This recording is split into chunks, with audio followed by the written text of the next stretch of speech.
Hello বন্ধুরা, নিয়ে এসেছি একটি নতুন লাইটের ভিডিও। লাইটটাকে প্রথমে 4টে স্ক্রু আস্তে আস্তে খুলে নেওয়া হলো।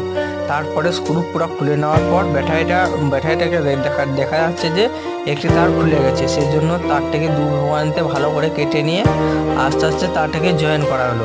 তারপরে তারটাকে জয়েন করা হয়ে যাওয়ার পর ব্যাটারিটাকে চেক করা হলো। ব্যাটারিটা মাল্টিমিটারে ডিসিতে 10-এ দেওয়া ব্যাটারিটা চেক করে দেওয়া হলো। তারপরে দেখা যাচ্ছে মাল্টিমিটারে কোনো পয়েন্ট দিচ্ছে না, সেই জন্য ব্যাটারিটি খারাপ হয়ে যাওয়ার পূর্বে ব্যাটারিটিকে আস্তে আস্তে তার দুটো খুলে নেওয়া হলো তাতালের সাহায্যে। তারপরে খুলে নেওয়ার পর একটি নতুন 4 ভোল্ট 1.5 অ্যাম্পিয়ারে একটি নতুন ব্যাটারি নিয়ে আসা হলো। তারপরে ব্যাটারিটা নিয়ে আসার পর তাতালের মাধ্যমে ব্যাটারিটা ভালো করে লাগানো হয়ে গেল। তারপরে লাগানো হয়ে যাওয়ার পর উপরে ঢাকনাটাকে নামলো এবং দেখা যাচ্ছে যে নাট কোটা রাখা হয়নি, সেই জন্য আরেকবার নাট কোটা রেখে ঢাকনাটাকে ভালো করে লাগিয়ে দেওয়া হলো। তারপরে স্ক্রুগুলো আস্তে আস্তে লাগিয়ে দেওয়ার পর এখন দেখা যাচ্ছে যে লাইটটা ওকে। Thank you.